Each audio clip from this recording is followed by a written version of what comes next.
Olá, é Desanete, Conselho da Amazônia, o Investidores e a Mentira do Inventário Nacional de Gás de Efeito Estufa. Finalmente, a Amazônia brasileira está na mão dos patriotas. Uma notícia fortuita que representa um início de um ciclo virtuoso para a região, que agora sai definitivamente das mãos das ONGs ambientalistas, dos agentes públicos corruptos e mídia de esquerda, os maus brasileiros, e passa para a mão dos bons brasileiros. Urra! Chega de monitorar a Amazônia por satélite e surge o momento de verificar o desempenho econômico, social e ambiental dos municípios. Chega de um poder central que decide sobre a região ao sabor ideológico e emerge uma nova realidade, quando as cidades da Amazônia que vão decidir o seu destino. Né? Agora, os investidores de todos os cantos do mundo poderão saber a verdade sobre a região e certamente a mentira do Inventário Nacional de Gás de Efeito Estufa vai ficar mais evidente. Ganha uma nova perspectiva o trabalho para o desenvolvimento sustentável da região. E dentro deste aspecto de desenvolvimento sustentável para a Amazônia brasileira, vale a pena estudar o caso da primeira região da Amazônia brasileira que fez o inventário de gás de efeito estufa e lançou um programa de investimentos para o desenvolvimento sustentável. A cidade de Terra Nova do Norte, no norte do Mato Grosso, dentro da região da Amazônia. Tá? O Conselho da Amazônia precisa conhecer o caso de Terra Nova do Norte 2030. Certo? Apresenta uma realidade da Amazônia brasileira completamente diferente daquela apresentada pelo Inventário Nacional de Gás de Efeito Estufa. Né? A cidade demonstrou e é uma cidade pequena, com 10 mil habitantes, que tem possibilidade de receber pelo menos 18 diferentes projetos de investimento que vão se subdividir em mais de 50 ações. É isso que a região da Amazônia precisa, ações integradas de desenvolvimento sustentável. Né? São oportunidades de investimento para o mundo todo. O projeto de desenvolvimento sustentável das cidades da Amazônia tem que incluir soberania, ordem e progresso. Né? No caso aí de Terra Nova, um leque de oportunidades de 250 milhões de reais de investimento que vai dobrar a população e dobrar o PIB em 20 anos, né? Gerando mais de 45 milhões de toneladas de CO2 a uma cidade na Amazônia. Se a gente multiplicar por 500, os senhores e as senhoras podem ter uma ideia do potencial. Tá? Isso gerando PIB, gerando riqueza, gerando emprego e permitindo a ocupação territorial sustentável da Amazônia num período de 20 anos.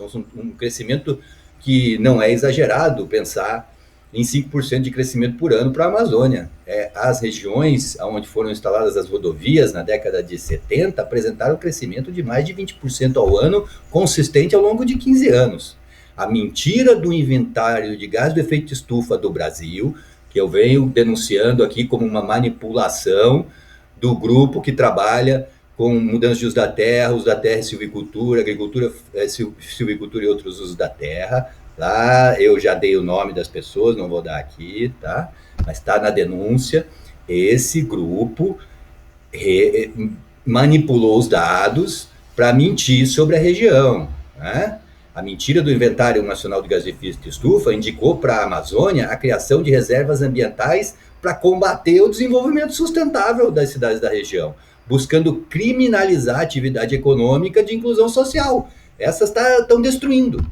A verdade do inventário municipal de gás de efeito estufa na Amazônia mostrou que o processo de ocupação territorial pode sim ocorrer sem prejuízo ambiental, fortalecendo a economia local e permitindo a inclusão social.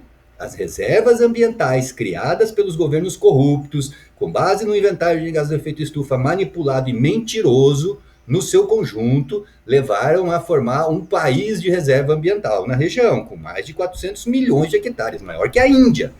Este país tem a menor população do mundo, menos do que no deserto do Saara, e gera déficit anual milionário, além de abrir mão de produção bilionária de madeira dura tropical. Ou seja, as reservas ambientais são um instrumento de exclusão social e depreciação econômica, gerando ainda um ambiente propício para emergência e espalhamento de doenças infecto-contagiosas. Vejam, o vírus mutou nos animais e está atacando as pessoas na China, se espalhando pelo mundo. Tá? Esses vírus mutantes ameaçam cada vez mais a sociedade, e um ambiente insalubre como o que se cria com as reservas ambientais é propício para o espalhamento de doença. O caso de Terra Nova do Norte 2030 chama ainda mais a atenção pela criação da primeira taxa de proteção ambiental municipal do Brasil, voltada para diminuir a poluição atmosférica e transformar corredores de exportação em corredores de integração. Ao gosto dos ideólogos do poder central de Brasília dos últimos 30 anos, as obras de infraestrutura teriam que atravessar a região sem deixar nenhuma riqueza, né? O exemplo de Terra Nova do Norte já foi seguido pela população da Amazônia, que contesta abertamente a instalação da Ferrogrão como corredor de exportação, buscando que esta obra de infraestrutura também inclua o conceito de corredor de integração, né? É importante que as pessoas se atentem para isso, da mentira. Em ambos os casos, de Terra Nova e da Ferrogrão, a população local está demonstrando que o Comando Central de Brasília precisa ser substituído pela vontade local. E a descentralização administrativa e o pacto federativo devem incluir todos os brasileiros das cidades da Amazônia também, tá? Os verdadeiros inventários de gás de efeito estufa são aqueles feitos pelos municípios. E essa atividade gera planos de desenvolvimento sustentável local, enquanto os mentirosos do Inventário Nacional de Gás de Efeito Estufa, lá em Brasília, querem criar reservas ambientais para combater a ocupação territorial. Sabe qual é a consequência disso? Nos últimos 30 anos, a ação combinada dos maus brasileiros, as ONGs ambientalistas, os agentes públicos corruptos e a mídia de esquerda reduziu em 90% a produção de madeira industrial na região, enquanto fez que a mesma produção de madeira industrial dura dos Estados Unidos crescesse 200% nesse período.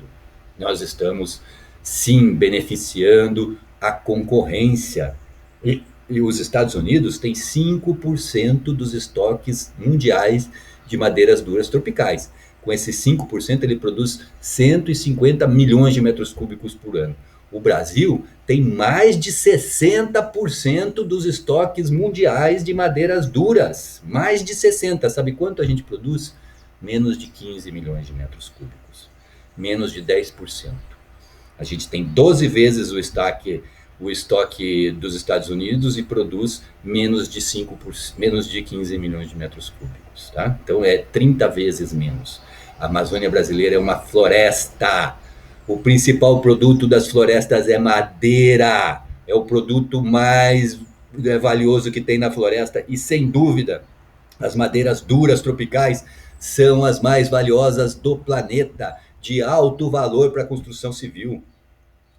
A ação concertada do Conselho da Amazônia pode fazer elevar a nossa produção de madeiras duras tropicais pelo menos em 20 vezes. Com facilidade, nós podemos produzir 300 milhões de metros cúbicos por ano deste material de construção que estoca e sequestra carbono, gerando bilhões de dólares anuais de renda e emprego para milhões de brasileiros.